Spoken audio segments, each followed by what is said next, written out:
Olá, a paz do Senhor Jesus. Eu sou o pastor Márcio Santos, fundador e diretor da Escola Teológica Shema, e estamos dando início agora a mais uma videoaula do curso médio em Teologia da Escola Teológica Shema. Antes, porém, eu quero lhe fazer alguns pedidos muito especiais. Primeiro, quero lhe pedir que se inscreva em nosso canal. Sim, seja um dos inscritos do canal da Escola Teológica Shema. Curta as nossas aulas se tem abençoado e edificado a sua vida.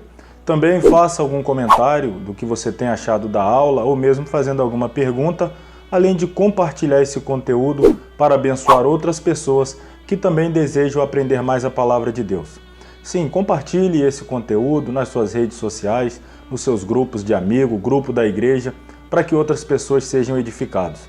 Nós estamos aqui dando aula do curso básico e do curso médio em teologia online, completamente acessível a qualquer pessoa, em qualquer lugar do mundo.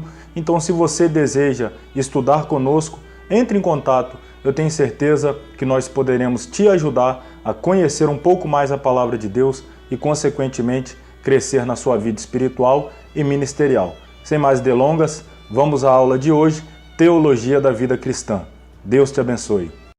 Meus irmãos, nessa noite, cumprimento-vos com a paz do Senhor Jesus. Louvamos a Deus por mais esta quarta-feira, em que aqui estamos, na casa de Deus, na presença de Deus, e com o objetivo de aprender mais a palavra de Deus, né? Não poderia ser melhor. Vamos fazer então a oração, nossa oração inicial, para darmos início à nossa aula de hoje. É o nosso quarto encontro, né? Mas poderíamos dizer a terceira aula, já visto que a primeira foi uma apresentação, temos duas aulas propriamente do conteúdo, então hoje seria, ou será, a terceira aula propriamente dita, né, do nosso conteúdo, do material que estamos estudando. Vamos orar então. Santo Deus, eterno Pai, louvamos e bendizemos o Teu nome, agradecidos por mais uma noite que o Senhor nos concede de estar na Tua casa, na Tua presença, e assim podemos estudar e aprender mais a Tua palavra. Ó Deus, eu peço humildemente que o Senhor abençoe a vida de cada um dos alunos, bem como a minha também, para que eu possa transmitir de maneira eficaz o conteúdo, ó Pai, que o Senhor tem nos dado aqui a estudar e juntos aprender. Que a Tua graça se manifeste entre nós, que o Teu Espírito tenha liberdade para agir em nosso meio. Aqueles que não estão aqui presentes, mas têm sido também abençoados e edificados através da aula que ele chega através desse vídeo, abençoe-se também, ó Pai, de uma forma especial. É a nossa oração em nome de Jesus. Amém. Irmão, antes de a gente entrar aqui no material, só lembrando, eu penso que todos os irmãos aqui já são inscritos no canal do YouTube da Escola Teológica Shema.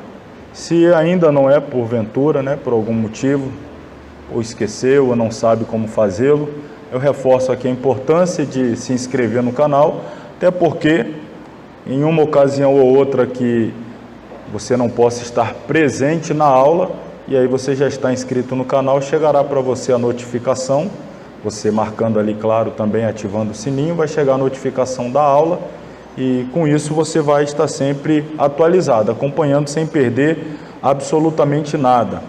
Penso que esse é um dos diferenciais do curso, onde o aluno, obviamente, estando presente, pode aprender e absorver muito mais, mas por uma necessidade, não podendo estar presente, tem à sua disposição a videoaula para que não perca o conteúdo. Pois bem, na semana passada, recordo-me que nós estávamos prestes a encerrar o capítulo 3, onde estávamos tratando sobre a parte que lida com a leitura devocional da Bíblia Sagrada. Eu apresentei os slides, as considerações, mas disse aos irmãos que gostaria de ler ainda aqui, junto com os irmãos, o conteúdo a partir da página 24. Para a gente fechar esse conteúdo, eu vou ler aí a partir da página 24, como ler a Bíblia, para a gente fechar esse capítulo que ficou um pouco em aberto na semana passada, e aí a gente já passar ao próximo capítulo, que é o serviço cristão. Então, página 24, como ler a Bíblia. Deixa eu voltar esse slide aqui. Afirmou com muita precisão o teólogo Martin Anstey, a qualificação mais importante exigida do leitor da Bíblia não é a erudição, mas sim a rendição, não a perícia, mas a disposição de ser guiado pelo Espírito de Deus. Então, olhe bem, hein? Já começou aqui uma palavra forte.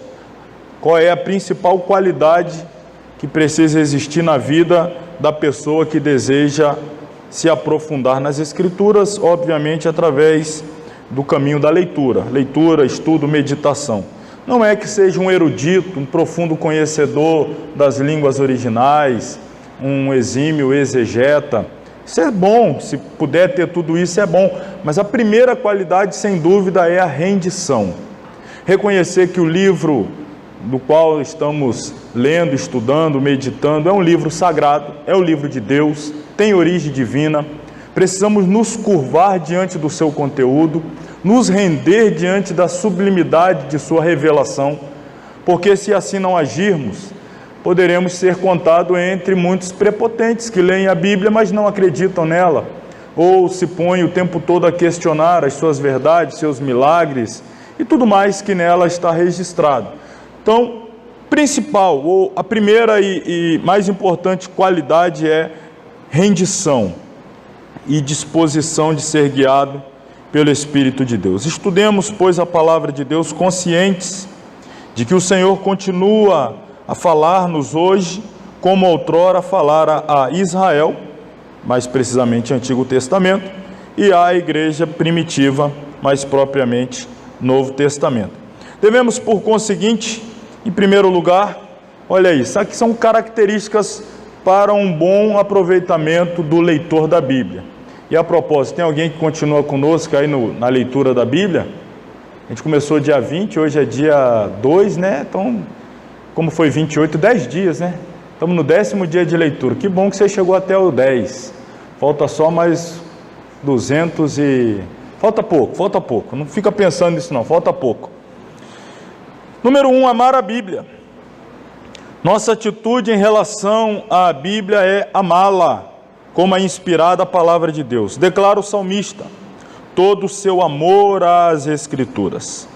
Vejamos aqui, aliás, o Salmo 119, o maior da Bíblia Sagrada, é dedicado todo ele a enaltecer a própria palavra de Deus, Escritura, Bíblia. Então é um salmo de enaltecimento das Escrituras. E aqui no verso 97, ó quanto amo a tua lei, é a minha meditação em todo dia. Salmo 119, 97. Aproveitar o parênteses da referência bíblica, lembrando aos irmãos, alunos, a gente está numa aula de teologia aqui que se deve falar isso, então lembrando, quando se trata de salmos, nós não damos capítulos e versículos, porque é um inário.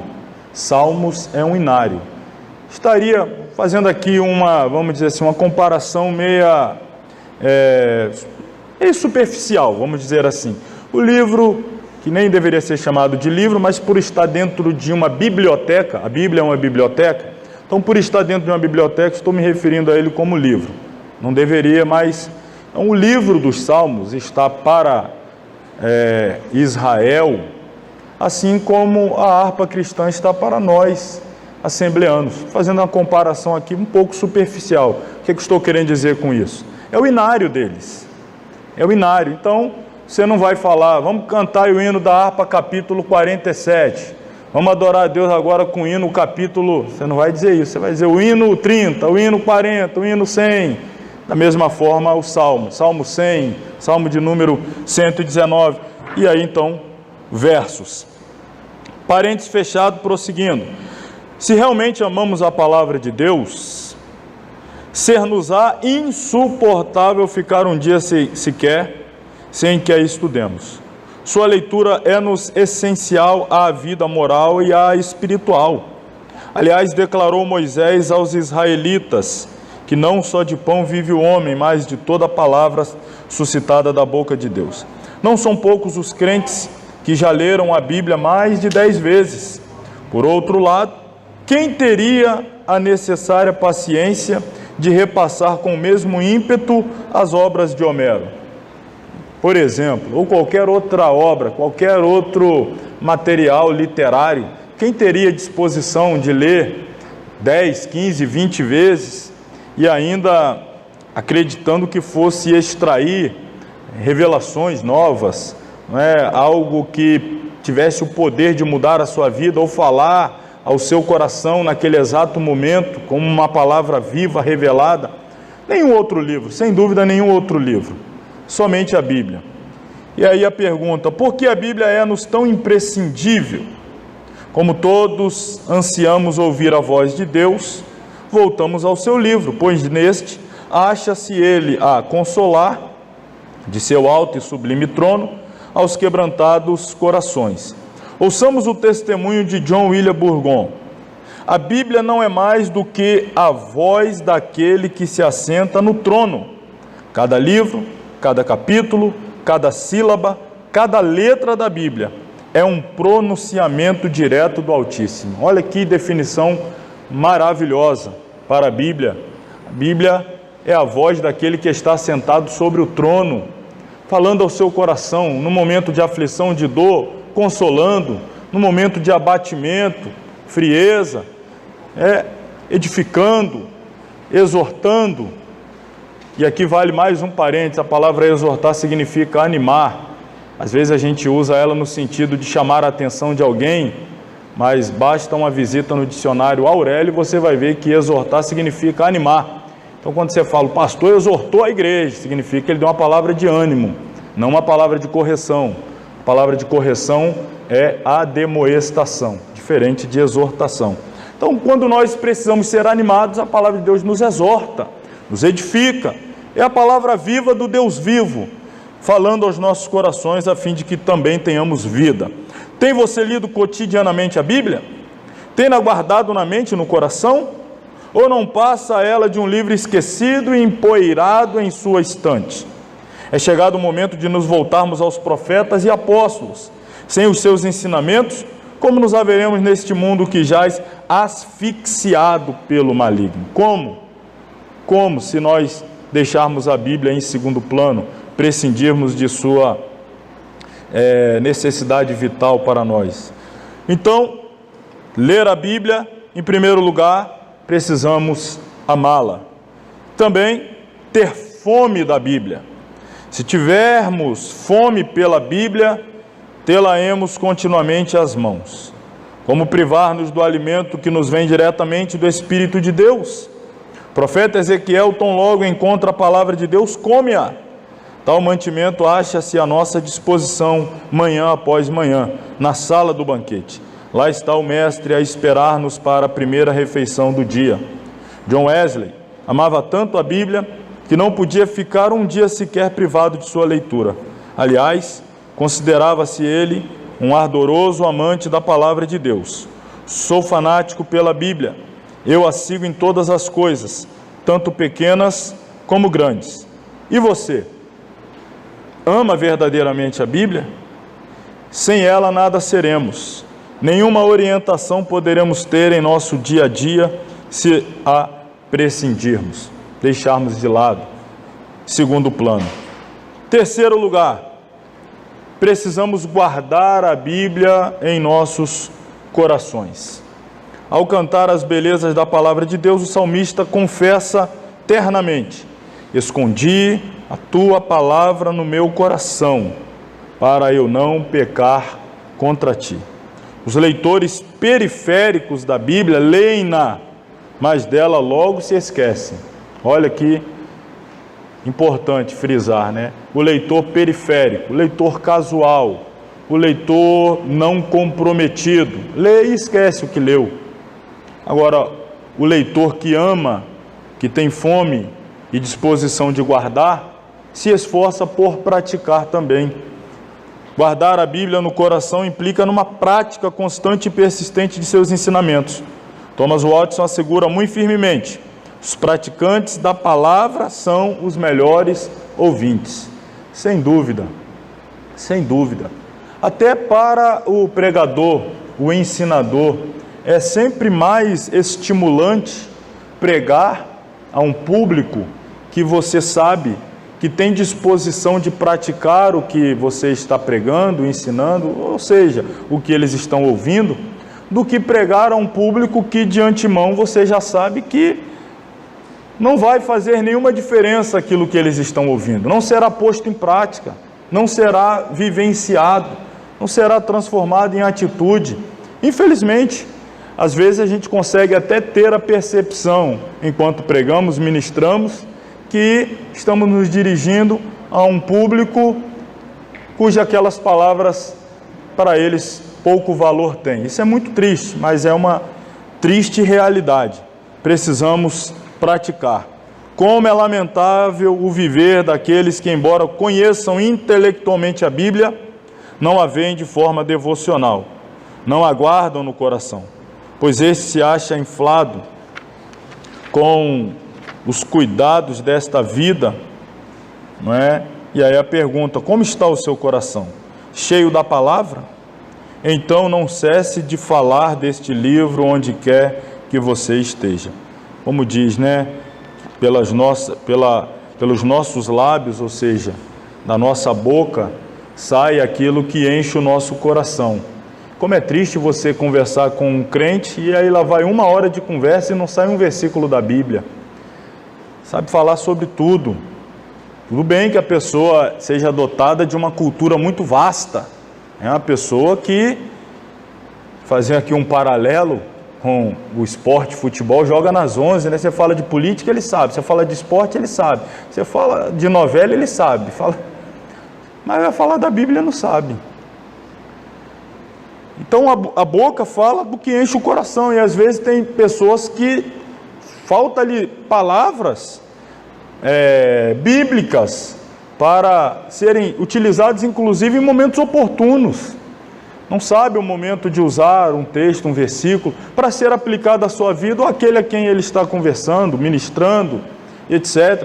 Tudo isso, é claro, nós só poderemos entregar do que recebemos. Se nós não temos essa disposição para ler, estudar, meditar, como queremos nós nos colocar de pé e nos pôr a falar daquilo que nós não temos disposição de nos sentar para ouvir, ou no caso aqui que estamos tratando, para ler, para estudar?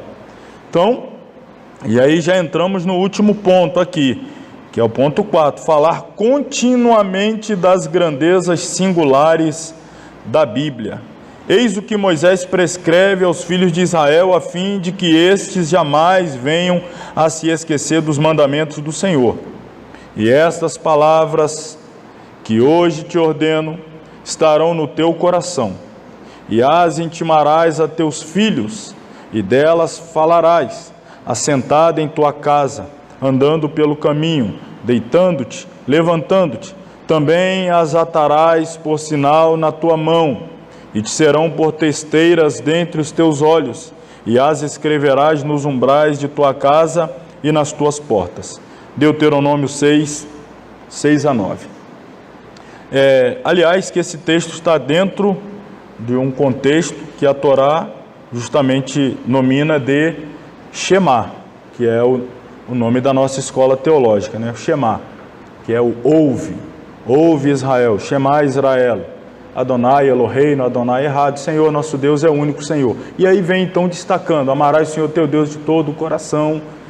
E dentro desse desdobramento, ele chega nesse ponto aqui, Moisés, lá em Deuteronômio, e está enfatizando a importância de a palavra de Deus ser transmitida, e isso aqui, olha o destaque, responsabilizando os pais de família, a que ensine aos seus filhos a palavra de Deus, não de terceirizar a responsabilidade ao professor da escola dominical, à tia do departamento infantil, ao pastor e assim por diante, mas assumindo a responsabilidade de dentro de casa, deitando, levantando-se, andando pelo caminho, falar a palavra.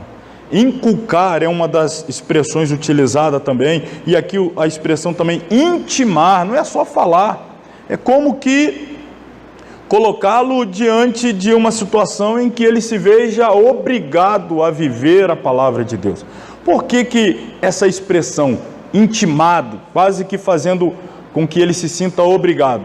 A gente precisa entender o contexto em que tudo isso está sendo dito. E aí eu vou retroceder a um contexto mais amplo, o contexto do porquê o livro de Deuteronômio foi escrito. Livro esse, quem está estudando agora, nesse exato período conosco a Pentateuco no curso básico, vai estar mais fresquinho na memória. Muitos aqui já estudaram conosco Pentateuco, talvez vai lembrar disso aqui que eu vou lhes dizer. O livro do Deuteronômio, que é o último do Pentateuco, ou da Torá, como é chamado em hebraico, o livro em hebraico chama-se Devarim, que significa palavras. E o objetivo da escrita deste livro é justamente trazer uma repetição da lei. Se eu fosse definir o livro de Deuteronômio, o que é o livro de Deuteronômio? É uma repetição da lei. Moisés simplesmente repete o que já havia dito em Êxodo e Levítico, de forma resumida e mais objetiva, mais direta, mais franca. E aí a próxima pergunta que naturalmente nós devemos responder é: por que da necessidade de se repetir mandamentos? Por que da necessidade da repetição da lei? De tornar a dizer aquilo que há não tanto tempo atrás já havia sido dito? A resposta também é simples. Se nós nos lembrarmos que Deuteronômio está sendo dito, porque Deuteronômio, irmãos, embora para nós seja um livro, ele na prática é uma pregação. Deuteronômio é um grande sermão, é uma mensagem, grande sim, mas é uma pregação. E essa pregação está sendo direcionada a um povo que basicamente não ouviu lá atrás a lei. Por quê? Porque o povo que ouviu lá atrás, 40 anos antes, aonde estão agora? Sucumbidos ali no deserto. E por que é que eles foram mortos ou sucumbiram no deserto? Pela inobservância à lei do Senhor. E agora Moisés está dizendo à nova geração: veja bem o que vai acontecer com vocês se vocês tratarem a palavra de Deus como vossos pais trataram. Veja bem o que vai acontecer com vocês se vocês entenderem e viverem de qualquer maneira a lei de Deus. Olha aí a experiência tão perto de vocês, vossos pais, avós, toda a geração passada sucumbiu porque não obedeceu a palavra. Então a lei é repetida para que a nova geração possa ter acesso direto à revelação que foi entregue também de forma direta à geração passada, para que não tenha desculpa caso venha a desobedecê-la, para que não tenha desculpa caso venha a cometer o mesmo erro. E aí está então a razão pela qual às famílias, aos pais de famílias é dada essa responsabilidade. Olha, os vossos pais falharam e morreram. Agora a responsabilidade está com vocês. Se vocês falharem como pais, as próximas gerações perecerão. Irmãos, é claro que nós não vamos aqui lidar com o Pentateuco, a história de Israel, mas o fato é que passada essa geração, a geração seguinte, pós-Josué, que foi a de Juízes, pereceu também, porque não valorizou a palavra de Deus. E aí, mais uma vez, fica enfatizada a importância de valorizarmos, praticarmos, vivermos e ensinarmos, a começar pelos nossos, os próximos a nós. Seguindo adiante, aí para nós concluirmos então, irmãos, esse capítulo, eu vou apenas resumir aqui os efeitos da Bíblia em nossa vida. Quais são eles? Claro que são muitos, diria até incontáveis, mas apenas aqui citando, a Bíblia tem como efeito prático na nossa vida dar-nos sabedoria, tem também como efeito prático nos dar orientação segura, uma direção certeira. Ninguém que toma decisões baseados na palavra de Deus vai cometer erros. Até pode aos seus olhos parecer erro, mas pode ter certeza que se você está agindo em conformidade com a palavra de Deus, não é que você está vivendo em erro, é que na verdade você ainda não entendeu o caminho pelo qual Deus está te guiando. Tem isso também. Você propõe a seguir um caminho, consulta a Bíblia, ela te leva por outro. Aí você tem aquela resistência porque na verdade você não queria seguir aquele caminho. Mas na verdade porque você ainda não entendeu o plano sublime de Deus, que é sempre superior ao nosso. De maneira que eu repito, se você tomar decisões guiado pela palavra de Deus, jamais cometerás erro. A Bíblia nos dá consolo necessário em momentos que necessitamos. A Bíblia nos dá provisão de salvação. Aliás, não há salvação em outro livro, senão na Bíblia, que é a palavra de Deus. A fé vem pelo ouvir, ouvir a palavra. A salvação está na revelação da palavra de Deus. E, consequentemente, a Bíblia há de nos levar ao lar celestial. Então, irmãos, como não dá o máximo valor ao livro, que é não apenas o passaporte, a passagem, o visto. A Bíblia é tudo isso aí, todo o conjunto que nos garante essa viagem ao nosso destino eterno. Imagina, você vai fazer uma viagem e você larga o passaporte por um lado, não sabe onde botou, a passagem você também não sabe onde está. Aonde você acha que vai chegar assim? Chega lá no guichê e tenta explicar isso pro atendente lá: eu não perdi meu passaporte, a passagem não sei onde está. Você vai ver se você vai embarcar em algum lugar. Você não vai a lugar nenhum. Então como é que você quer embarcar para o céu se o único passaporte passar é a Bíblia e a gente a trata às vezes também de forma irreverente? De maneira que fica aqui então essa recomendação, né? Como Moisés fez ali em Deuteronômio, essa recomendação a mais, que eu sei que todos tratam a Bíblia na mais alta relevância para a sua vida espiritual, moral, etc. Apenas endossando. Fechando esse capítulo, irmãos, que faltou fechar na semana passada, vamos aí à conclusão, página 28. Tem você lido regularmente a Bíblia? Me responda aí, sim ou não? Não deu nem para sair ali na... Perguntar de novo. Tem você lido a Bíblia regularmente, sim ou não? Sim! Eita glória! É hora de nos voltarmos com mais empenho e amorosa dedicação ao livro de Deus. Os que diariamente leem a Bíblia são mais sábios e acham-se melhor preparados a fim de enfrentar as lutas e dificuldades que nos juncam o cotidiano. Leia a Bíblia, guarde-a no coração, faça dela sua regra de vida prática. Isso mesmo, não a tenha como mero livro de teorias. Viva a Bíblia e deixe a vida do seu autor fluir em você. Amém?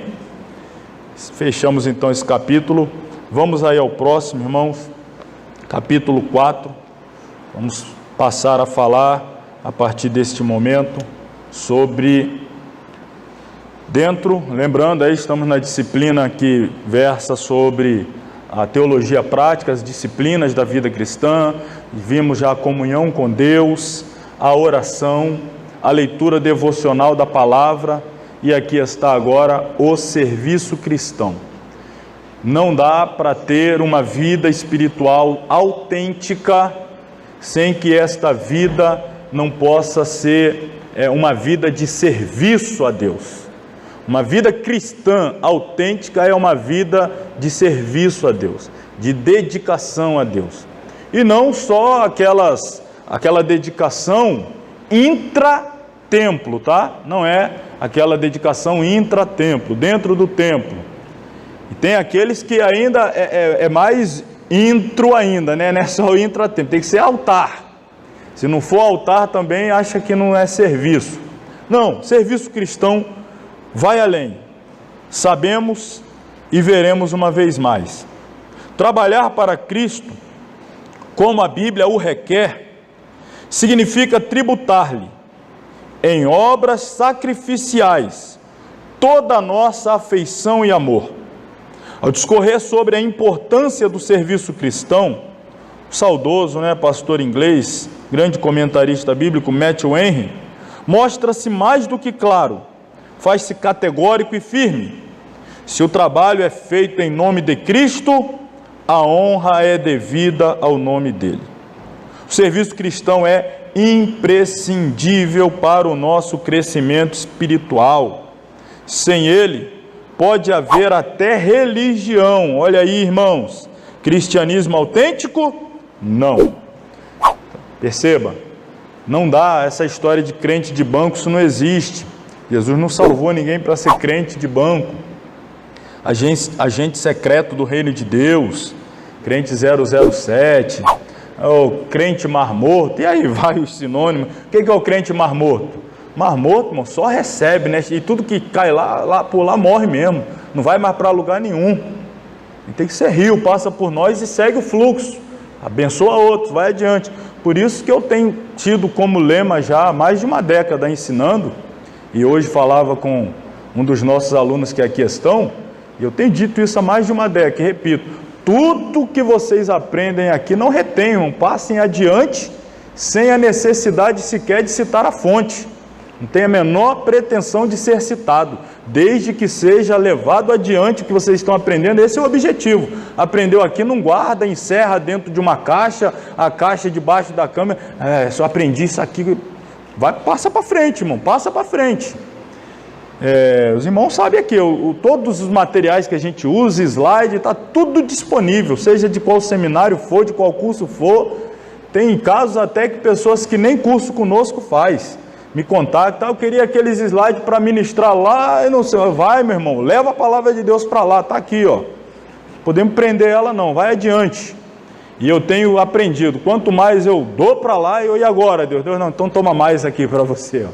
Aí vai chegando coisa nova para a gente também, então leva adiante, irmãos, passa para frente, é imprescindível, serviço cristão precisa ter, aliás, cristianismo autêntico precisa ter esse serviço. Se nos voltarmos aos Atos dos Apóstolos, constataremos, os primeiros cristãos avultaram-se já nos primeiros ardores do dia de Pentecostes como a mais autêntica comunidade de serviços ao Senhor. Que jamais nos esqueçamos desta característica do cristianismo primitivo. Tem você se esforçado pelo reino de Deus? Quantas almas já ganhou este ano para Jesus? Ou nos últimos 2, 3 anos, 5 anos, 10 anos? Enfim, você contribui para a obra missionária e para o serviço de assistência social? Lembre-se destas palavras de Agostinho. Eu grifei aqui no meu material, você deveria grifar no seu. Olha o que diz Agostinho. Deus não se torna maior se você o reverencia, mas você se torna maior se o serve. No final das contas, quem é o beneficiado? É você. Irmão, você tinha que encher a boca igual aqueles assim que está com, não sei, com as batatas na boca, um ovo cozido dentro da boca, encher bem a boca para falar, sou servo de Deus. É para encher a boca mesmo, irmão. É para se orgulhar, no melhor sentido da palavra, ter aquela estima elevada, sou servo de Deus. Não é à toa que você vai ler apóstolos como Judas, apóstolo Judas, lá o que escreveu a epístola no final, apóstolo Tiago, também o escritor da epístola que lhe leva o nome. Ambos eram meio-irmãos de Jesus, mas leia lá a saudação de apresentação deles. Tiago, servo de Deus, está lá. Por que não vou? Irmão, convivente, filho da mesma mãe, aliás, do mesmo pai, né? Aliás, irmão por parte de mãe. Do mesmo pai não, confundi aqui agora, perdão aí. Eu não vou fazer edição não, você entendeu. Então é isso mesmo, por parte... Meio irmãos, mas o que eu estou querendo aqui enfatizar é justamente o fato de que o orgulho, como eu estou dizendo, o orgulho no sentido de ter aqui aquela alegria, eu sou servo de Deus, servo de Deus. Deus não se torna maior se você o reverencia, mas você se torna maior se o serve. Mas afinal, o que é serviço cristão? Olha aqui, deixa eu apresentar aqui alguns slides, rapidinho. A vida cristã só faz sentido neste mundo quando servimos a Deus e ao próximo em perfeito amor. Tem até uma frase muito popular, né, que diz assim, quem não vive para servir, não serve para viver. Mostrando que a finalidade última da vida do verdadeiro cristão é serviço. É serviço. Porque, irmão, para a gente ter aqui um raciocínio muito prático, extremamente prático, se não tivesse por objetivo último o cristão, no ponto de vista divino, o serviço, na prática seria assim: levanta a mão para Jesus, aceita Jesus, morre na hora, vai embora. Levanta a mão, aceita Jesus, puf, morre e vai embora. Por que a gente não morre e não vai embora? Porque Deus quer que a gente fique aqui para servir. Fica aí para servir. Quando você vai ver tantos que receberam o milagre, e aí, agora o que eu faço? Agora você volta lá para o lugar de onde você veio e você anuncia para aquela turma toda lá o que eu fiz na sua vida. O objetivo é esse: o gadareno, não, você não vai a lugar nenhum, você vai ficar aqui onde o diabo te humilhou, aqui onde o diabo fez de você capacho dele, e você vai mostrar para todo mundo o que Deus fez na sua vida. É isso aí. Depois, quando você cumprir a sua missão, aí você parte. Então a missão é essa: anunciar, servir. Então, enquanto nós não servimos, não faz sentido a nossa vida. Eis a pergunta: o que é serviço cristão? Aqui tem um conceito, a gente vai ler um pouquinho mais, mas um primeiro conceito aqui. É o trabalho que consagramos a Deus, visando a expansão de seu reino até os confins da terra, no poder e na unção do Espírito Santo. Uma definição primeira aqui. Prosseguindo aí no nosso material, estamos na página 29. Alguém afirmou certa feita que nada há sem importância no serviço de Deus. Aos olhos do rei, tanto é importante aquele que leva o evangelho aos tribais das selvas amazônicas, como aquele que se põe a falar da mensagem da cruz ao vizinho. Acham-se ambos comprometidos com o serviço cristão. Definição aí está. Serviço cristão é o trabalho que, amorosa e voluntariamente, consagramos a Deus, visando a expansão de seu reino até os confins da terra, no poder e na unção do Espírito Santo, sem jamais descurar de nossas obrigações assistenciais. A palavra serviço, segundo o dicionário bíblico Strong, deriva da palavra grega diaconia. Essa palavra te lembra alguma coisa? Diaconia. Essa palavra diaconia é a palavra grega para serviço. Então, quando a gente fala diáconos, a gente está falando servos. Diaconia, serviço. Mas dá origem à mesma palavra que vai para ministro também, que também é trabalhador, servo.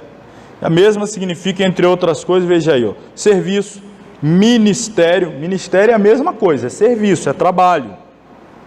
Especialmente daqueles que executam os pedidos de outros, ou ainda, serviço daqueles que, pelo pedido de Deus, proclamam, promovem a religião entre os homens.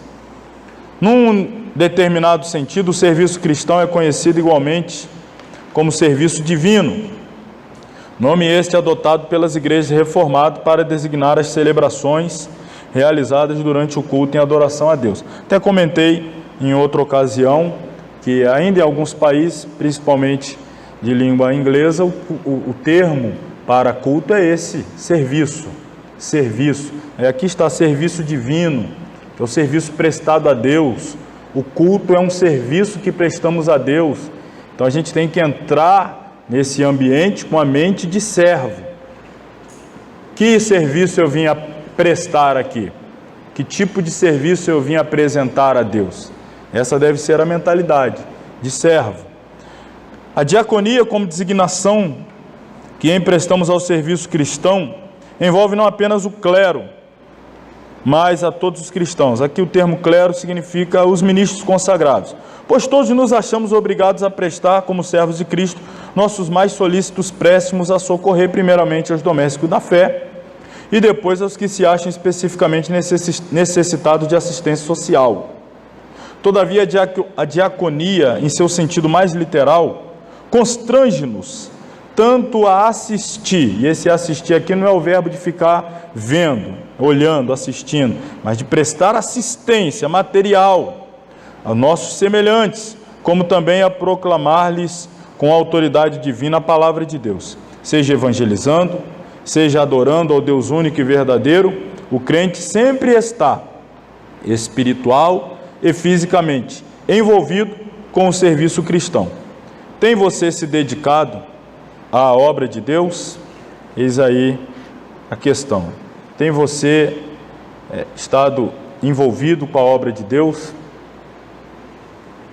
Eu vou dar uma adiantada aqui, só ler esse slide que eu coloquei. Moralmente, o cristão é chamado para a santidade.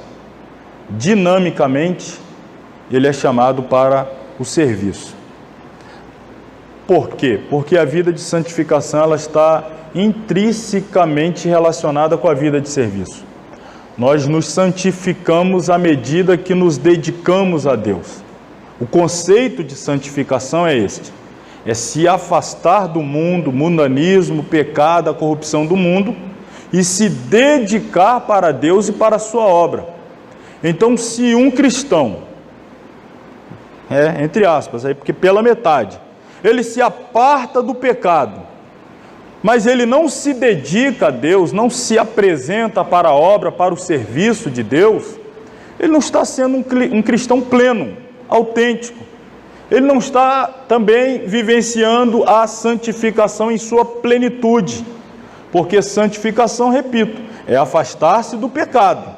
Isso é fundamental, imprescindível, mas é o dedicar-se para Deus e para a sua obra.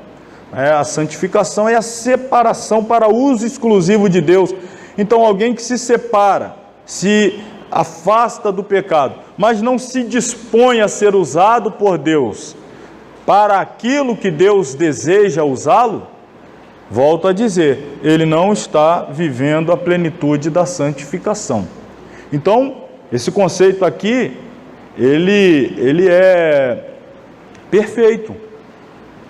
Nós somos chamados moralmente à santificação, se fala da parte de apartar-se do pecado, mas essa santificação ela é dinâmica, e a dinamicidade dessa santificação é percebida à medida que nos envolvemos com a obra de Deus, com o serviço que prestamos a Deus. Então, tentar fazer qualquer trabalho para Deus, sem oração, por exemplo, aqui já é um outro ponto, é inútil, como tentar lançar um satélite com um estilingue. Quem vai servir a Deus também precisa fazê-lo do jeito de Deus, dedicando a sua vida a Deus, em oração, em consagração, porque se for fazer a obra de Deus e não for do jeito de Deus, é inútil, é desprovido de qualquer direito, vamos dizer assim, de recompensa, de galardão. Ainda fazendo essa conexão de serviço e oração, orar sem trabalhar é zombar de Deus. Trabalhar sem orar é roubar de Deus a sua glória. Está aí os respectivos autores das frases. Estou aqui compartilhando. A pessoa ora. Aliás, orar já é um trabalho. Sim, é. Mas se a pessoa ora e não se apresenta ao trabalho, é como se estivesse zombando de Deus. Porque na oração, muitas vezes ela diz que está aqui, estou ao seu dispor, me entrego, me rendo. Mas na hora da prática, não se apresenta.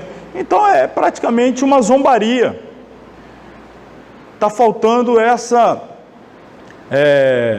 este casamento entre as palavras e a prática. Se você diz na sua oração a Deus que você se dispõe a trabalhar e não trabalha, você está zombando. E se você trabalha sem orar, você está querendo o quê? Que os méritos do seu trabalho sejam seu?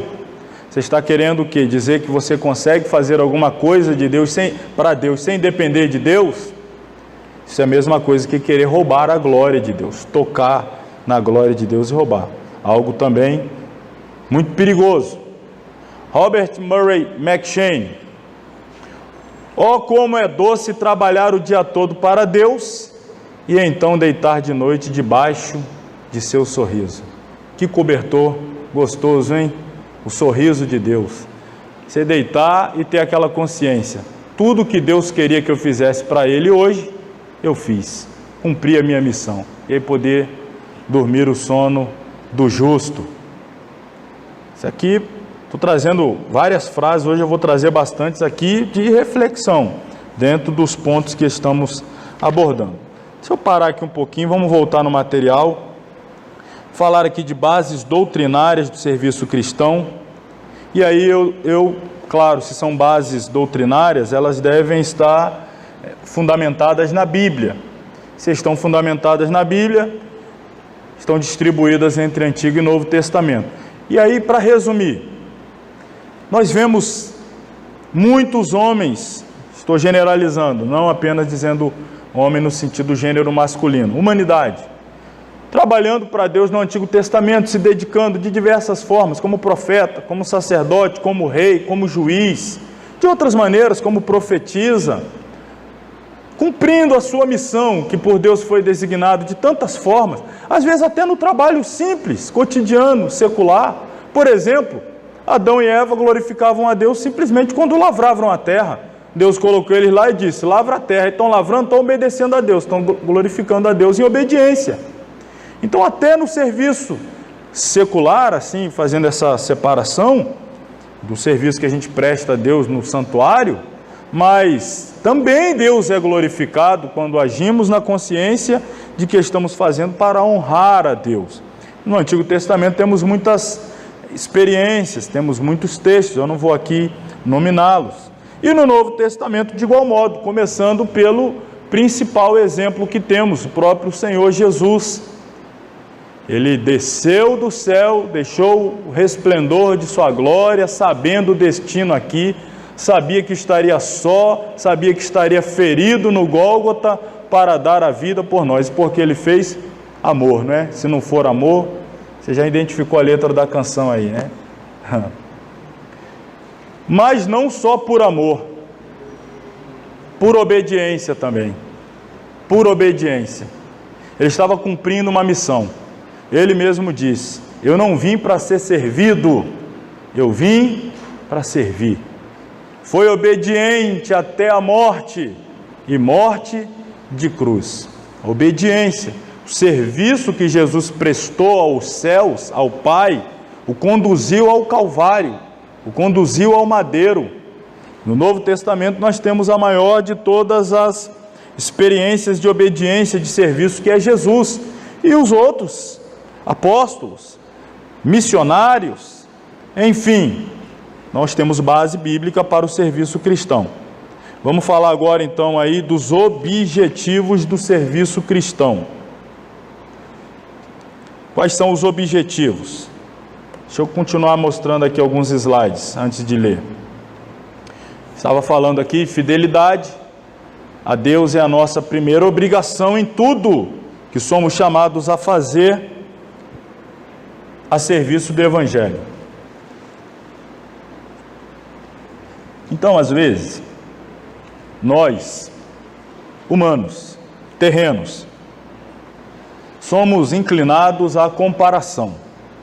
E aí nós comparamos o serviço que eu presto, eu comparo com o serviço que o presbítero Ronaldo presta, o serviço que o pastor Elias presta, ou que um outro membro, um outro obreiro presta a Deus, e a gente vai fazendo a comparação.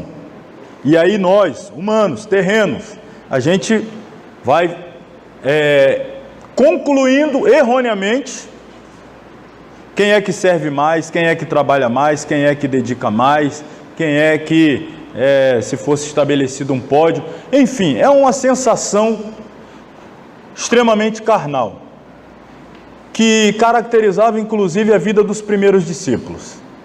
Volta e meia, a conversa entre eles era sobre quem era o maior. Estava lá, servia Jesus, tinha 5 minutinhos de folga e aquele assunto que a gente estava, e aí, quem é o maior, quem é o maior? Ó, Jesus está chamando, vamos lá para outro lugar. Aí tinha mais uma folga, então, a gente estava falando, quem é o maior, quem é o maior? Volta e meia eles voltavam nessa carnalidade, comparação, quem é o maior? Eu tive com ele quando ele fez isso, eu tive lá, ele só chamou eu e mais não sei quem para casa ali, lá era, não, eu sou maior. Isso é coisa terrena, é carnal.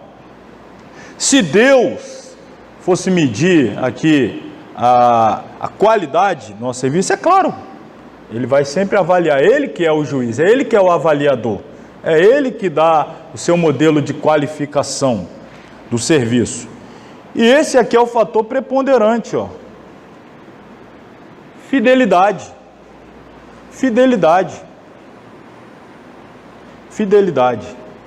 Um exemplo: se Deus me manda pregar o evangelho em 10 países fechados aí. Eu quero que você vá pregar minha palavra na Coreia do Norte, no Irã, no Iraque, na China, na Ucrânia. Meu Deus, aí me dá 10 países, aí eu vou em 9. Aí você fala, meu Deus, o homem é bruto, o homem é tremendo, ele foi... E aí Deus a outro diz, eu quero que você atravesse a rua e pregue para aquela mulher ali. E a pessoa foi e realizou. Deus só pediu isso. E a pessoa cumpriu exatamente o que Deus pediu. Ela foi 100% fiel no que foi demandado dela. E o que foi demandado 10 e foi 9, foi 90% fiel, se a gente fosse qualificar dessa forma. Deus não vai te julgar, eu mandei ele a 10 e você só foi do outro lado da rua. Não, eu só fui do outro lado da rua porque eu fui enviado lá. Eu fui obediente, fiel naquilo que me foi ordenado. Então, essa é a primeira obrigação em tudo que somos chamados a fazer. Fidelidade. Eu não devo ficar preocupado, mas o outro foi lá. Não, Deus mandou ele para lá. A mim Deus mandou aqui. Então eu tenho que me preocupar em fazer o que Deus me mandou fazer aqui. Meu foco tem que ser esse aqui, a minha visão tem que estar aqui, o meu coração tem que estar aqui. Não devo me preocupar com o outro lá tem uma outra demanda que Deus fez para ele, uma outra exigência e por aí vai. Então a gente tem que estar sempre preocupado em ser fiel ao que Deus pediu de nós e não querer comparar o que Deus pediu ao outro, porque naquele dia da prestação de contas, ele não vai perguntar por que eu não fiz o que o pastor Elias fez. Por que você não fez o que ele... Não, porque ele me pediu outra coisa. E ao pastor Elias outra, e ao outro obreiro, e ao irmão, a irmã, ao jovem, outra coisa. A gente vai ser exigido sobre o que nos foi, ou seja, nós vamos ser avaliados pelo que nos foi exigido. Então a fidelidade é o critério. Olha, essa frase aqui também me impactou, e por isso eu trouxe aqui para compartilhar. Pensar que você não pode fazer nada é quase tão arrogante quanto pensar que pode fazer tudo. Às vezes a gente tem como um sinônimo de humildade, dizer que não pode fazer nada.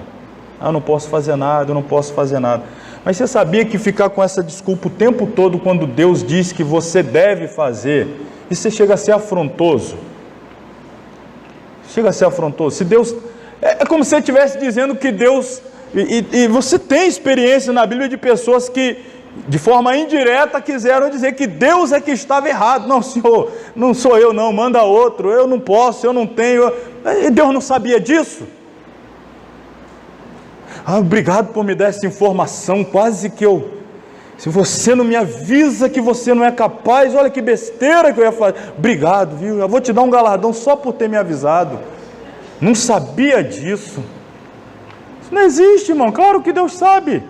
Ele tá te chamando, apesar de saber da sua incapacidade. E eu diria, principalmente por causa dela, para que no final a glória seja dele. Porque aí sim seria arrogância demais você começar a realizar algo para Deus, consciente de que não é capaz, e depois de ter realizado, você olhar para trás e querer o elogio por aquilo, querer a glória por aquilo, que você o tempo todo sabia que não era capaz. Você só pode concluir que foi realizado porque Deus fez através de você. A glória é toda dele. Então essas desculpas, irmão, cuidado com essas desculpas, é uma forma de dizer que Deus está equivocado, que Deus está... Não faça isso. Se Deus está escolhendo você para algo, realize. Ele sabe o que está fazendo. Se comprometa. Tem uns que ficam naquela de ficar pedindo o tempo de confirmação. Não, me confirma então. Então confirma. Então confirma de novo. Tem gente que está já não sei quantas confirmação aí. Não sei quantas confirmação. Está lá o Gideão. Senhor, eu sou o menor da casa, da minha tribo é a menor, meu pai é o menor, eu sou o menor dos menores. Meu Deus, tremendo. Você é o menorzinho, pois é. Mas eu escolhi você. Aí lá vai o Gideão. Aí começa esse tal de pedir confirmação. Não, Senhor, e tal, se é o Senhor mesmo, essa noite eu vou botar um velo de lã do lado de fora, e aí o orvalho vai cair, a terra toda, a grama em volta vai estar molhada e o velo vai estar seco. Olha que coisa tremenda, no outro dia está tudo molhado, ele pega lá o negócio, lã sequinha. E aí, está contente? Não, não estou não, agora vai ser diferente. Vai estar o velo molhado e o resto tudo seco. Aí Deus vai lá e faz, a segunda vez. Confirmou. Ah, então tá bom. Agora eu vou para a batalha. Não, agora você não vai não. Agora também eu vou te testar 2 vezes. Primeiro você vai...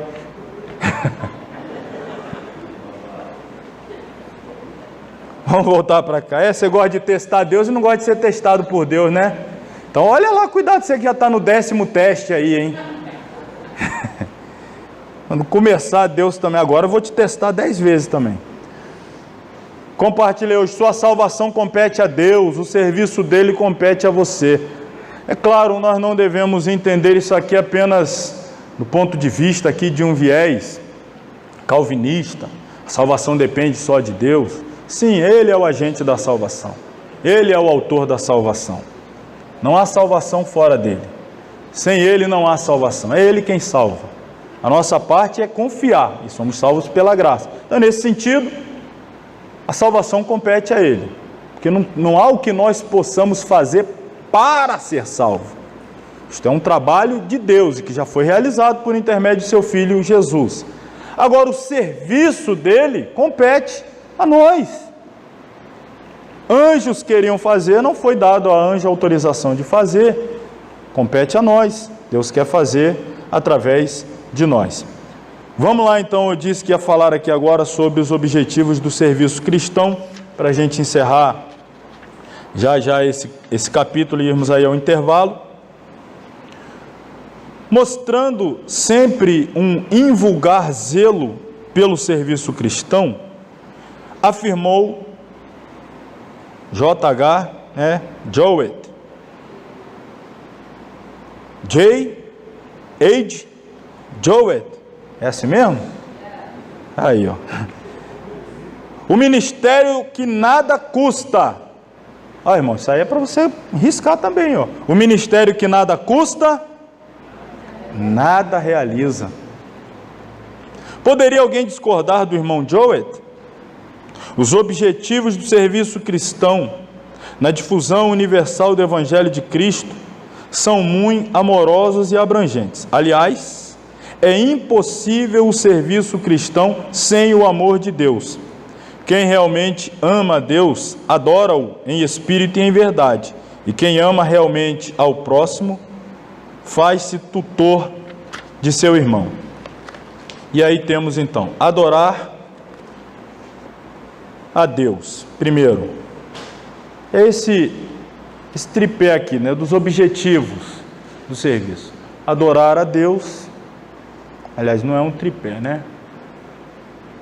Pregar o Evangelho, não é um tripé.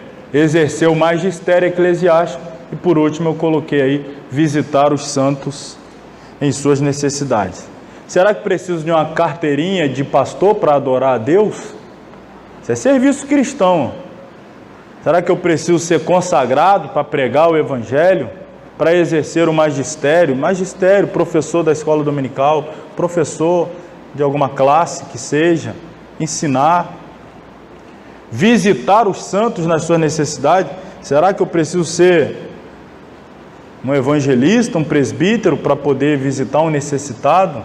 Ir numa casa de recuperação, ir num presídio, ir num hospital, ou mesmo na casa de alguém que está necessitado e fazer-lhe uma visita amorosa, ali representando o Senhor Jesus? É claro que não todos podemos servir a Deus, todos. Vamos aqui rapidinho desdobrar, eu vou ler alguns parágrafos destacando esses pontos aqui. Em primeiro lugar, adorar a Deus. O autor do Apocalipse registra esta vocação, a fim de que todos adoremos a Deus na beleza de sua santidade. Temei a Deus, dai-lhe glória, porque vinda é a hora de seu juízo, e adorai-o, aquele que fez o céu e a terra e o mar e as fontes das águas. Não há trabalho tão sublime como adorar a Deus. Na língua inglesa, aliás, a palavra culto traz representado em si o sentido de adoração divina. Service significa tanto o culto que elevamos a Deus, quanto o préstimo, obséquio ou ocupação que nos introduz no serviço divino. O verdadeiro cristão cultua a Deus, consagrando-lhe todos os préstimos e obséquios, ocupando-se integralmente na seara do Senhor. Matthew Henry jamais deixou de priorizar o culto divino. A adoração liberta a personalidade, conferindo uma nova perspectiva à vida, integrando-a às diversas maneiras de viver. Ela ainda traz à vida as virtudes da humildade, lealdade, devoção e retidão de atitude, renovando e reavivando o espírito. Deixa eu voltar aqui para depois. Segundo, pregar o evangelho. Segunda forma de servir a Deus. Deixa eu pular o primeiro parágrafo, vamos ao segundo parágrafo aí. A igreja que não evangeliza não experimentou ainda a beleza do serviço cristão. Portanto, somos constrangidos a demonstrar o amor de Deus, proclamando Cristo a todas as nações. No desempenho de nossa tarefa evangelizadora, lembremos-nos da recomendação de J. Blanchard: não podemos levar o mundo todo a Cristo, mas podemos levar Cristo a todo o mundo. Você percebe essa frase que deu início aqui na nossa leitura, a igreja que não evangeliza? Eu li certa feita, agora não vou me recordar exatamente o autor da frase, mas muito impactante também, que diz que a igreja que não evangeliza, ela precisa ser evangelizada. Se uma igreja não tem compromisso de evangelizar, é porque na verdade ela ainda não entendeu o evangelho. Ela está precisando ser evangelizada, está precisando entregar a vida a Jesus, aceitar a Jesus e entender o que é evangelho. E às vezes esta tem sido a realidade, irmãos, do nosso tempo, de pelo menos aí 3 décadas para cá, ou seguramente 2 décadas para cá, nós temos tido muito trabalho para evangelizar crente. A igreja às vezes não pode se dar tanto ao luxo de sair ao mundo e ganhar o pecador, porque ela demanda muito tempo ganhando os pecadores que estão aqui dentro, evangelizando o povo aqui dentro, discipulando, leva-se muito tempo para discipular crentes que já estão na igreja 1, 2, 3, 5 anos, ainda não entenderam o evangelho, ainda não estão vivendo o evangelho, simplesmente aderiram a uma instituição, simplesmente se membraram a uma instituição, mas não fazem parte do exército de Cristo, não estão vivendo o evangelho, e aí volta e meia, ele vai, desvia, volta, vai, volta.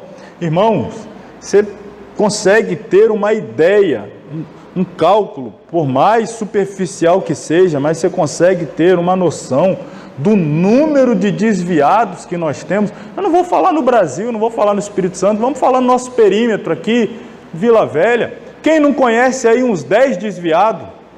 Cada um de nós aqui conhece uns 10 desviados. E aí? Ou seja, nós às vezes não podemos, devemos, a verdade, devemos levar o evangelho ao mundo, mas nós estamos aí ainda com essa demanda muito grande daqueles que estavam conosco, que sai e estava aqui, e sai, você tem que ir até ele, visitar, e convida, e traz, e volta para Jesus, e sai de novo, e lá vai, e tal, e aí fica esse rodízio, e às vezes a gente não consegue avançar. Alguns missiólogos, eles, em certa medida, eles ponderam, eles levantam essa questão. Por que é que algumas pessoas podem ter o direito de ouvir o evangelho 10, 20, 30, 40 vezes e algumas pessoas não têm a oportunidade de ouvir nenhuma?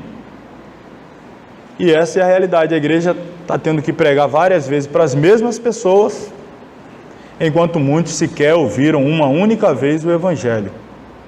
A gente precisa considerar essa questão também. Exercer o magistério eclesiástico O serviço cristão envolve de igual modo a educação cristã. Atentemos a esta recomendação do apóstolo. Toda escritura divinamente inspirada é proveitosa para ensinar, para redarguir, para corrigir, para instruir em justiça, para que o homem de Deus seja perfeito e perfeitamente instruído para toda boa obra. Por conseguinte, temos de nos dedicar ardentemente ao ensino sistemático e ordenado da palavra de Deus. A Igreja de Cristo é uma comunidade de ensino e de instrução.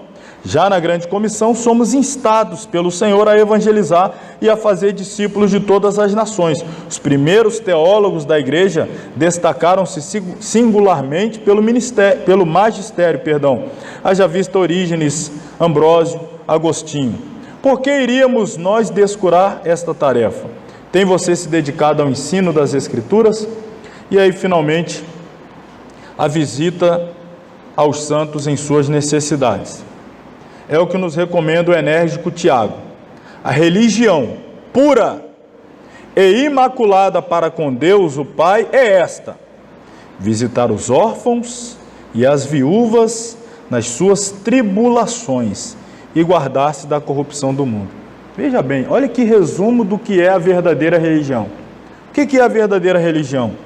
Tiago resume aqui: visitar órfão e viúva e se apartar da corrupção do mundo.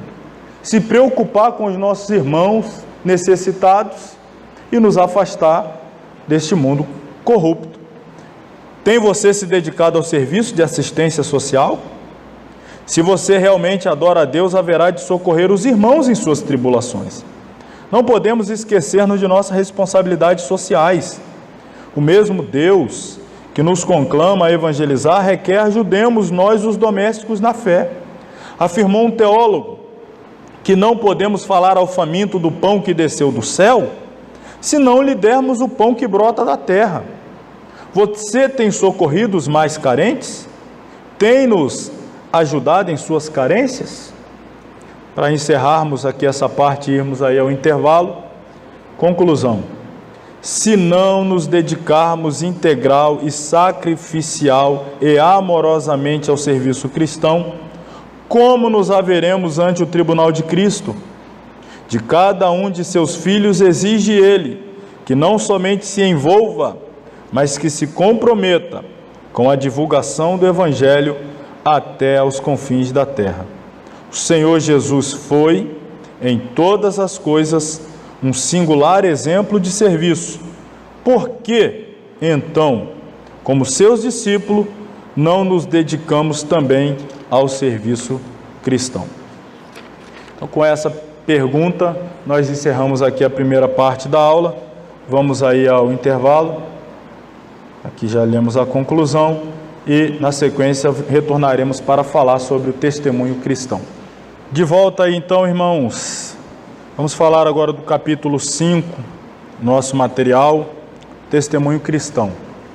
Apenas recapitulando, estamos na disciplina Teologia da Vida Cristã, que são as disciplinas, do cristianismo vivido na prática. Comunhão com Deus, oração, leitura devocional da palavra, serviço, e agora falaremos do testemunho. Começando com esta frase que aí está no seu material e aqui também, de Thomas Brooks: a vida do cristão deve ser simplesmente uma representação visível de Cristo. Olha que coisa, hein? Como é que eu devo viver? Viver de forma que as pessoas vejam Cristo na nossa vida, represente a nossa vida, a vida de Cristo. Neste capítulo, veremos as implicações do testemunho cristão no viver diário de quem professa seguir o Senhor Jesus. Não estamos lidando com teorias ou especulações. Ocupamo-nos com algo prático, que nos leva a proclamar o Evangelho não com meras palavras, mas com ações efetivas. Tem você vivido como cristão? Como está o seu testemunho como salvo? Pode o mundo ver Cristo em seu dia a dia? Sadhu Sundar Singh era conhecido em virtude de seu eloquente testemunho diário, como o homem que, em todas as coisas, se parecia com Jesus. Quando o missionário indiano esteve na Inglaterra, alguém chegou a comentar está entre nós o homem que se parece com Jesus. Está aqui, irmãos. Eu vou fazer uma indicação de livro. Quem gosta de biografias, tem pessoas que gostam de ler biografias, até confesso que há um tempo atrás eu não gostava, passei a gostar. E uma das biografias aí recomendadíssima é essa aqui, biografia de Sadhu Sundar Singh. Você vai encontrar o livro, se eu não me engano, o título do livro será O Apóstolo dos Pés Sangrentos. É muito fácil você encontrar esse livro por esse título, O Apóstolo dos Pés Sangrentos. Ele costumava andar descalço, longas distâncias, e por vezes os pés dele sangravam e deixavam aquela marca, aquele rastro de sangue por onde passava. As histórias tremendas. Era um indiano que nasceu de uma família muito rica, mas que professava a fé dos hindus. Depois ele se converteu ao islamismo, perseguia cristão, rasgava a Bíblia, e até que finalmente se encontrou com Cristo, tornou-se um cristão, abandonou a família, foi deserdado e dedicou-se a pregar o Evangelho, viajar o mundo pregando. Estou falando ainda no século XIX, mas pregou em várias partes do mundo, na Europa, Inglaterra, França, pregou nos Estados Unidos, mas a paixão dele era os povos não alcançados do Nepal, Himalaia, aquela parte mais complicada. Inclusive eu não vou dar spoiler aqui não, tá? Eu poderia continuar falando, mas vou deixar vocês adquirirem esse livro e ler a biografia de Sadhu Sundar Singh, o Apóstolo dos Pés Sangrentos, o homem que se parecia com Jesus. Vou dar só um último spoiler aqui, um último, para você ficar mais empolgado. Teve uma região que ele evangelizou, que o pessoal não conhecia Jesus, e ele passou por aquela região, a caminho de um outro lugar onde iria de fato evangelizar. Então na verdade ele passou ali bem rápido de passagem, mas no tempo que ele passou por aquela aldeia, se não me engano era uma aldeia, um povoado, a forma como ele impactou as pessoas com seu tipo de vida, depois quando outros missionários vieram e começaram a pregar sobre Jesus, as pessoas dali disseram: não, nós conhecemos esse homem, ele já passou por aqui. Não, mas como assim? Não, você está falando aí essas qualidades de Jesus, a gente sabe, ele passou aqui. Esse era o Sadhu Sundar Singh, um homem que parecia com Jesus. Por onde passava as pessoas diziam que de fato era Jesus que tinha passado por ali. Esse é o testemunho. O que é o testemunho cristão? Bruno Skolimowski, que muito se esforçou pela evangelização de nossa pátria, compôs um hino que lindamente sintetiza o testemunho do salvo. O povo de Deus aqui na terra tem um sinal, povo que vive em santa guerra contra o mal. Que sinal é este? O testemunho cristão. A definição etimológica de testemunho é oriunda do vocábulo testimoniu, significa prova, vestígio, indício. De acordo com o vocabulário evangélico, testemunhar não é apenas contar o que nos fez Deus, pois o evangelho não é uma peça de marketing. Testemunhar implica em se pregar através do exemplo pessoal que realmente somos em tudo imitadores de Cristo. Daí temos uma outra definição teológica, vou passar por ela, seguir adiante aqui, e vamos aqui. Conta-se que um missionário na Europa medieval convocou seus discípulos e enviou-os a pregar o Evangelho. Depois de fazer-lhes várias recomendações, exortou-os: agora preguem a mensagem de Cristo. Se for preciso, faz o quê? Usem as palavras. Em último caso, se for necessário, usem as palavras. Isso é testemunho, irmão. Vai e prega o Evangelho. Se for necessário, usem as palavras. Isso significa que em nosso ministério, o testemunho de vida tem de ser mais eloquente e sublime do que as palavras. Como aceitar um sermão desprovido de exemplos? Sua vida cristã é convincente? Você consegue anunciar Jesus sem abrir a boca? Ou sua vida cristã não passa de meras palavras? E aí? Como é que é o seu testemunho? As pessoas se convencem que você é cristão pelo seu testemunho, ou você tem que pegar no bolso a sua carteirinha de membro para provar que é de fato um cristão. Testemunho cristão na Bíblia. Testemunho cristão recebe diversas designações em o Novo Testamento: luz resplandecente, santidade, zelo pelo bem, maneira de viver, exemplo de boas obras. Há ainda outros nomes pelos quais o testemunho cristão é destacado no Testamento Novo. Recomendo-lhe que o releia com toda devoção, assinalando cada passagem que o incentiva a um viver santo e irrepreensível. Se não formos conhecidos pelo nosso testemunho, jamais seremos reconhecidos pelo Pai Celeste como seus filhos. E aqui apenas um dos textos do Novo Testamento.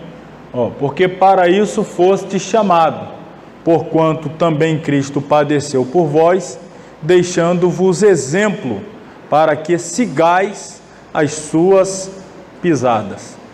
Pedro está dizendo, Jesus é o nosso exemplo. Onde ele tira o pé, a gente coloca o nosso. Seguir as suas pisadas, seguir os seus passos. Fazer, como diz aqui um outro livro, esse já bem antigo também, mas atual na sua mensagem. O livro que traz por título, Em Meus Passos, o que faria Jesus? É uma pergunta, toda vez... Aliás, esse livro transformou-se em um filme também, que, se eu não me engano, tem até parte 1 e parte 2. Você consegue ver também pelo YouTube. Em Meus Passos, o que faria Jesus? Toda vez tinha esse dilema. Quando a pessoa se deparava com o dilema, ele se questionava: se Jesus estivesse aqui, o que ele faria? E aí, então, de posse dessa resposta, ele tomava a sua decisão. Agia exatamente como Jesus agiria se estivesse no seu lugar. Quais são os objetivos do testemunho cristão? Está aqui, objetivos do testemunho cristão. O teólogo inglês John Stott, ao discorrer sobre o segredo de uma vida santa, afirmou: o maior segredo da vida santa está na mente. Não há como dissociar o testemunho cristão de como encaramos a doutrina da santidade. Os objetivos daquele dependem fundamentalmente desta. Por que disso? Porque as suas ações, elas vão responder os comandos da sua central aqui, Suas atitudes, aquilo que você vai praticar, que você vai viver, na verdade, que você vai externar por meio do corpo, são, na verdade, o que vai ser comandado pela sua mente. Então, o testemunho depende da sua mente, do que está na sua mente, do que molda a sua mente, o seu pensamento, o seu estilo de vida.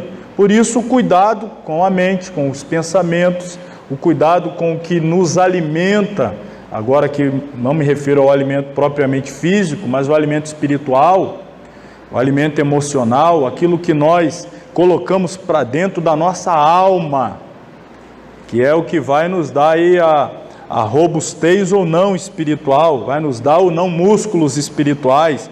Então isso é importante, ter o cuidado com a mente. Dentro dos objetivos do testemunho cristão, aí seguem-se glorificar o nome de Deus, todo testemunho tem por objetivo a glorificação do nome de Deus.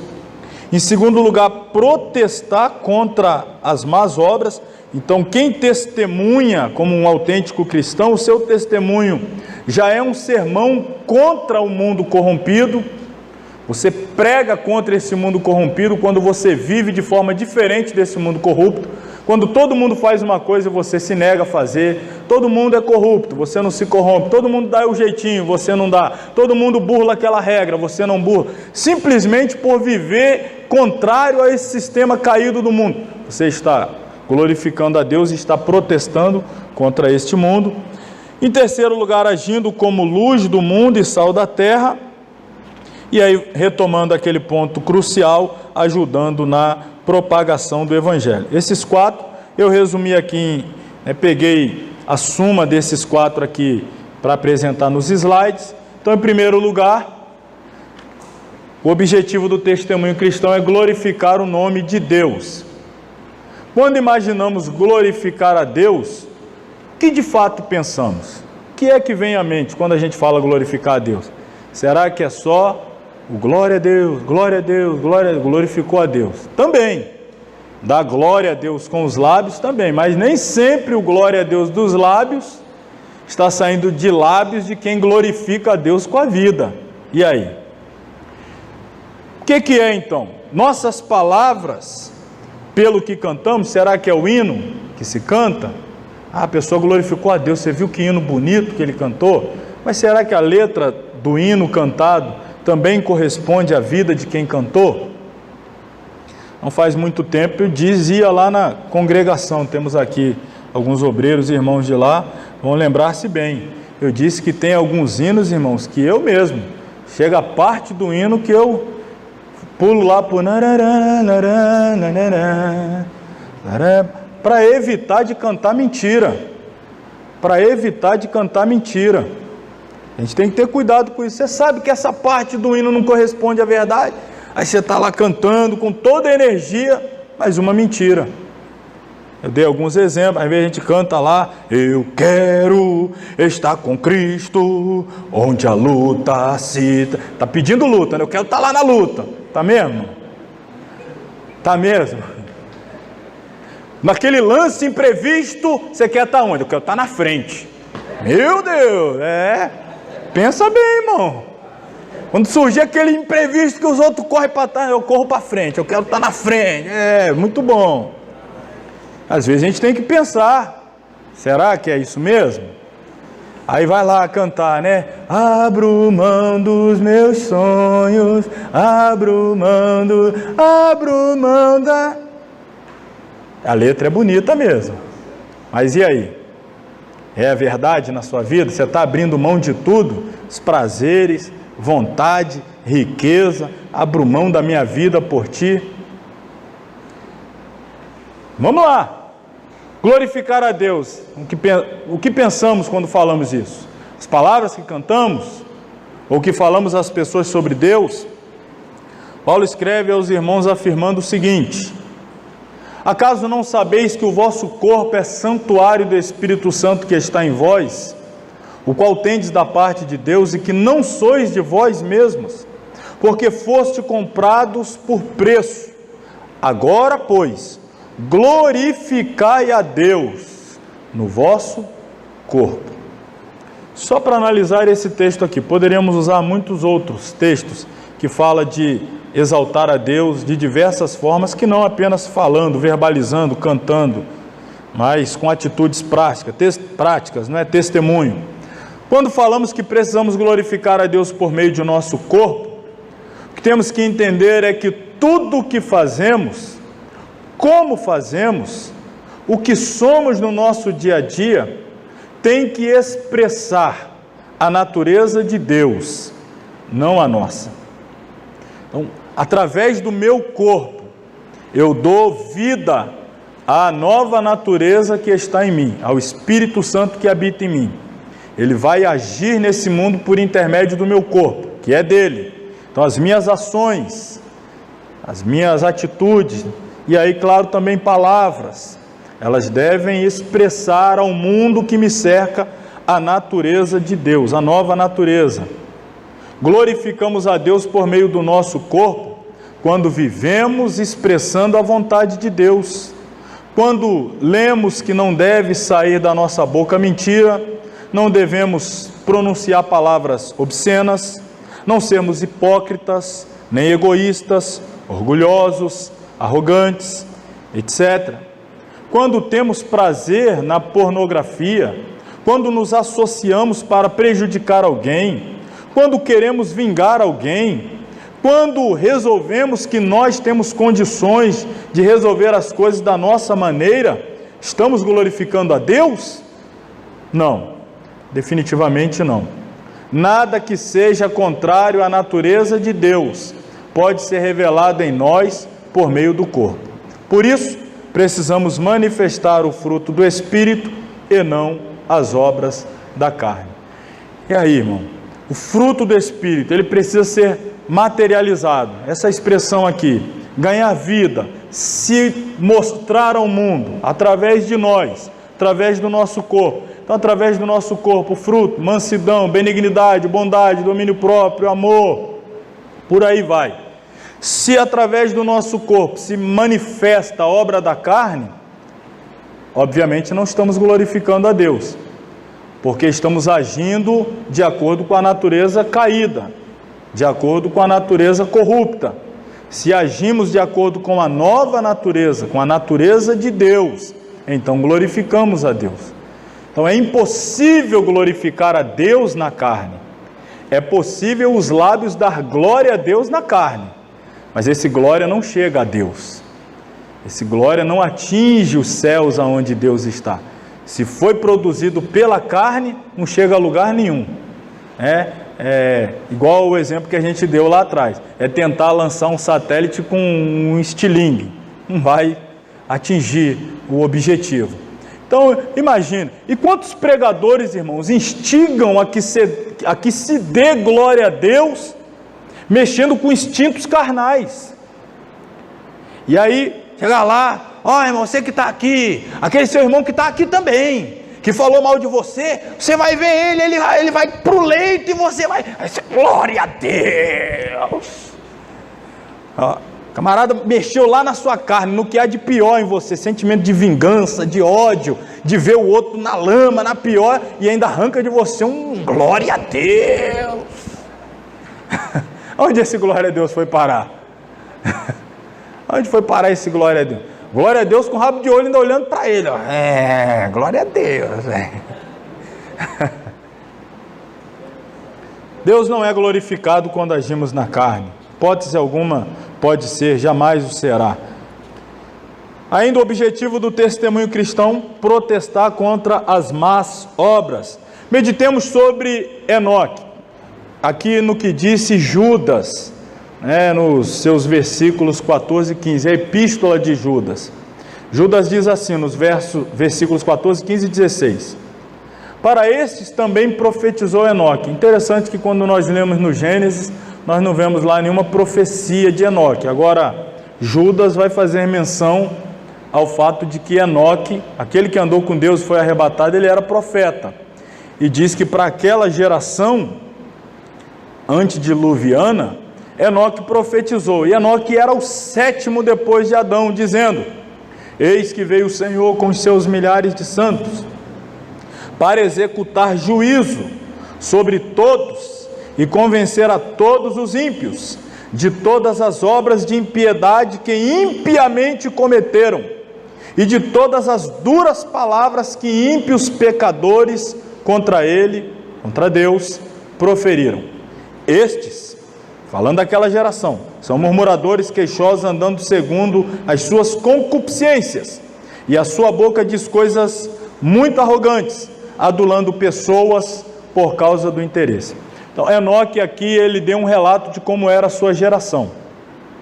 Depois de Enoque veio Noé, e aí a história da arca, o dilúvio, a destruição da humanidade, exceto Noé e sua família.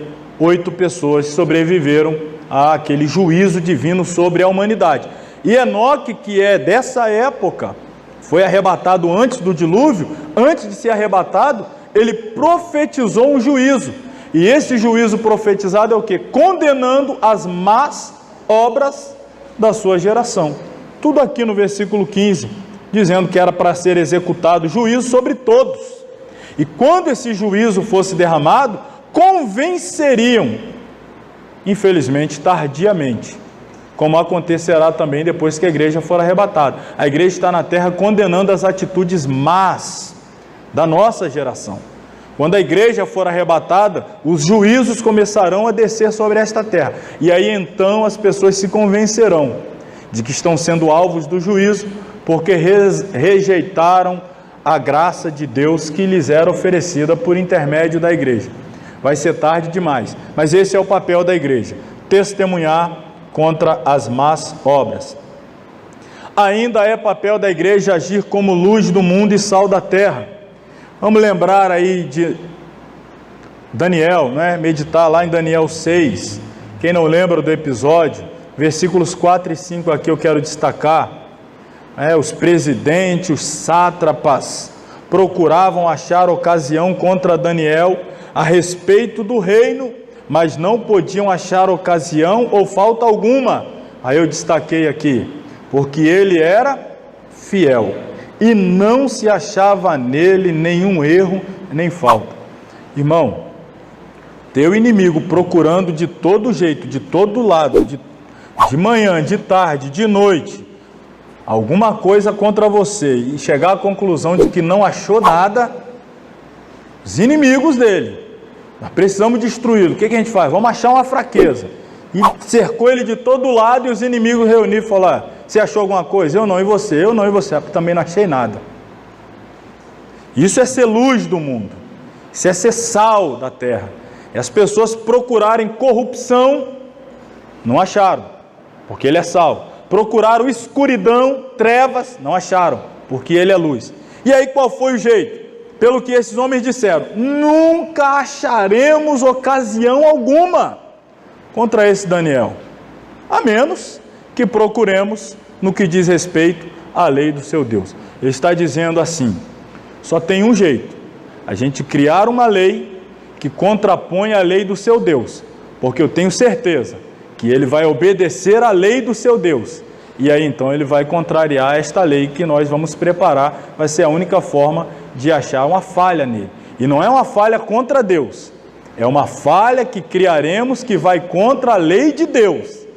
Sabemos que ele vai ser fiel a Deus, e então teremos uma falha do que acusá-lo. Imagine, irmãos, a gente atingir esse nível de que os nossos adversários, não quero fazer o papel aqui do pregador que vai falando de inimigos, não, mas enfim, no caso de Daniel, tinha de fato pessoas que queriam prejudicá-lo efetivamente, mas não achavam nenhuma ocasião, porque ele era luz, ele era sal. Finalmente, o objetivo do testemunho cristão é ajudar na propagação do Evangelho. E olhem quem eu voltei aqui de novo. Já ouviu falar de Sundar Singh, ou Sadhu Sundar Singh? Ficou conhecido como o apóstolo dos pés sangrentos, pois sempre caminhava sozinho, descalço, e seus pés feridos algumas vezes deixavam rastro de sangue nas trilhas por onde tinha passado.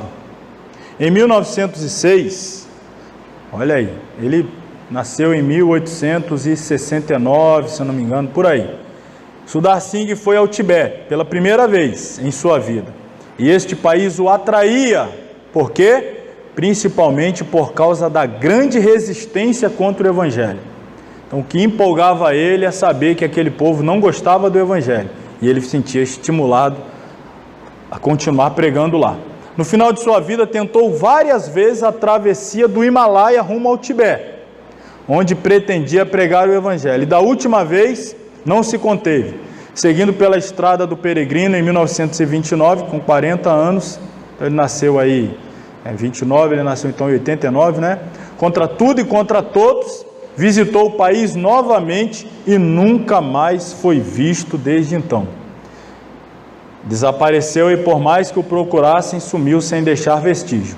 Sundar manifestou em si mesmo o versículo que está lá em Marcos 8,35. Quem quiser, pois, salvar a sua vida, perdê-la. Quem perder a vida por causa de mim e do Evangelho, salvá-la.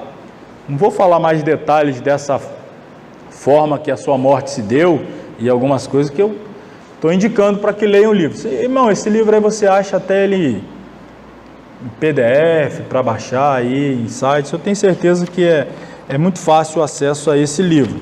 E a leitura é extremamente aconselhável. Tremendo mesmo a biografia deste homem que, resumindo, se parecia com Jesus. Só isso, é o resumo da vida dele. Se parecia com Jesus. Em que consiste o testemunho cristão? Para a gente finalizar aí esse capítulo também. Agostinho, um dos maiores teólogos da igreja cristã, professou: aquilo porque vivo, comunico. Ou seja, é nisso que consiste o testemunho, em transmitir aquilo pelo que vivemos. Significa que no cristianismo as palavras somente têm real eficácia se estiverem acompanhadas de obras. Já imaginou um testemunho sem ação? O bom procedimento no lar é uma forma de testemunhar, e tem gente que o lar dele já testemunha contra ele, não é? Terrível quando isso acontece, né? A pessoa não tem o testemunho no lar, que é o primeiro ponto aqui. Segundo, o bom procedimento na sociedade. Isso eu vou deixar para vocês lerem depois, vista do horário. Terceiro, o bom procedimento no Estado, como um todo. Você como um cidadão, suas responsabilidades, seus direitos sim, mas os seus deveres. Como é que tem estado o seu testemunho na família, na sociedade, no trabalho, na escola, na vizinhança, no Estado como um todo, como pagador de impostos, como cumpridor das leis? Como é que vai o seu testemunho como cristão? Isso é importante. Às vezes nós temos bom testemunho na igreja, né? Entre crentes. No meio de crentes, todo mundo é crente. Mas e em outros ambientes? Como é que tem estado o nosso testemunho? Leia depois e reflita sobre esses pontos aí. Conclusão: como vai o seu testemunho? É realmente cristão? Ou não passa de discursos e palavras soltas? Não afirmou o Senhor Jesus sermos a luz do mundo e o sal da terra? Como é triste uma igreja sem testemunho. Os cristãos primitivos só conseguiram chegar aos confins da terra porque o seu testemunho precedia-os de cidade em cidade, ou seja, a fama dele chegava na frente. É igual Paulo, Silas, quando chegaram em Tessalônica, o pessoal da cidade disseram: esses que têm transtornado o mundo, chegaram agora aqui também até nós. A fama já tinha chegado primeiro. Aí lá vem aqueles que estão virando o mundo de cabeça para baixo, com a mensagem do Evangelho. Então, o testemunho vai na frente. De outra forma, não haveríamos hoje o cristianismo, se esses homens não fossem comprometidos com o testemunho cristão. Vamos lá. Últimas frases aqui sobre testemunho cristão. Pega essa aí, de algum autor anônimo. Testemunhar não é algo que fazemos, é o que somos. Ou seja, testemunho é vida, é a sua vida, não é algo que simplesmente você faz, é o seu viver. Tudo no seu viver é testemunho cristão. Ainda de outro anônimo: a verdadeira característica do santo é o fato de ele fazer com que seja mais fácil para os outros crer em Deus. Facilitar o acesso das pessoas a Deus. As pessoas olharem para você e sentirem desejo de buscar a Deus. Sentirem desejo de servir a Deus. A sua vida, como sal, você dá sede neles. E agora? Agora a água da vida é Jesus. Você provocar nas pessoas desejo. Quando eu ministro aula sobre as epístolas, e a gente fala, por exemplo, sobre a epístola de Paulo aos Coríntios, algo que eu sempre destaco quando falo sobre a igreja de Corinto, que Paulo deixa isso claro. Olha que sério, isso aqui é aquela frase igual da aula passada, aquela frase agora para que você guarde aí e não esqueça. Principal obstáculo para o avanço do Evangelho na cidade de Corinto era a igreja de Corinto. Vou dar um segundo aí para você pensar. Vou repetir. O principal obstáculo para o avanço do Evangelho na cidade de Corinto chamava-se Igreja de Corinto. Por que é que as pessoas não queriam servir a Deus? Porque olhavam para os crentes de Corinto e diziam: servir a Deus é isso aí?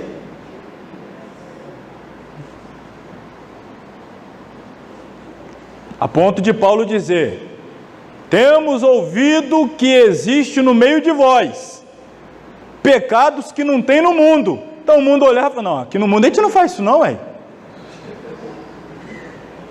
Foi Paulo que escreveu, irmãos. Pois você lê na Bíblia e vê se não está lá. Paulo diz, chegou ao meu conhecimento que existem pecados na igreja que não existem no mundo. Então o mundo olhava para a igreja e dizia, não, a gente é mais santo. Tem mais chance da gente subir no arrebatamento do que se a gente entrar nessa igreja aí. Pensa bem, irmão, nisso. Principal, vou dizer pela terceira e última vez, principal obstáculo para o avanço do evangelho na cidade de Corinto era a igreja de Corinto. Então, a verdadeira característica do santo é fazer com que aos outros seja mais fácil o acesso a Cristo, ao evangelho, o desejo de servir a Deus. O testemunho, o verdadeiro testemunho cristão ganha almas sem palavra. A falta de testemunho, irmãos, coloca quem está dentro para fora e impede quem está fora de entrar. A tarefa do cristão é tornar o Senhor Jesus visível, inteligível e desejável. Simples assim. Qual é a sua missão? Fazer com que Cristo seja visto através de mim, seja compreendido, inteligível, entendido e desejável. Testemunhar é todo o trabalho de toda a igreja durante todo o tempo. Isso é testemunhar. É o que a igreja deve fazer o tempo todo. Não é só no culto, é o tempo todo, dar testemunho. E não é só liderança, não é só obreiros, toda a igreja o tempo todo. Isso é testemunhar. O verdadeiro problema do cristianismo não é o ateísmo, nem o ceticismo, mas o cristão que não dá testemunho e tenta contrabandear sua própria alma para o céu. Esse é contrabandear, você sabe, é tentar fazer entrar algo em algum lugar de forma escusa, escondida, a revelia da lei, você fazer contrabando.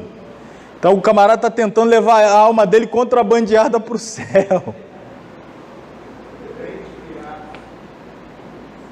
Esse é o maior problema do cristianismo, não é o ateísmo, nem o ceticismo, mas o cristão que não dá testemunho e está tentando contrabandear sua própria alma para o céu. Testemunho não é sinônimo de autobiografia. Quando estamos realmente testemunhando, não falamos de nós mesmos, mas de Cristo. Então veja, aí citando mais uma vez o testemunho de Sadúcio Darsing. Qual era o testemunho dele? Era aparecer com Jesus. Testemunhar é fazer com que as pessoas vejam Jesus. Ou seja, é mostrar Jesus e não a si mesmo, mas mostrar Jesus através de si. Então terminamos aqui esse capítulo com estas frases. Deixa eu dizer aqui aos irmãos, na semana que vem, nós teremos então o último capítulo dessa primeira disciplina que estamos estudando. E não falta não, irmãos. Você já olhou aí qual é o capítulo? 6. Não desanima não, irmão. Vem semana que vem. Começar, já vai justificar o pastor, eu acho que eu vou passar mal. Já vou dar logo o atestado. Não, irmão, venha. Vamos ver se eu te animo aqui, ó. Então, eu acredito que nós vamos encerrar a aula na primeira parte, antes do intervalo. E aí, encerrando a aula, nós vamos ter deixa eu tirar aqui rapidinho, ter um sorteio. Vou sortear um livro. Para quem vir, né? Para quem não vir não e mandar atestado ou mandar alguém para concorrer no seu lugar. Para quem estiver aqui, aluno, matriculado, certinho, vai concorrer um livro que nós vamos sortear aqui. E vamos entregar a prova para você levar com calma, fazer, realizar e trazer.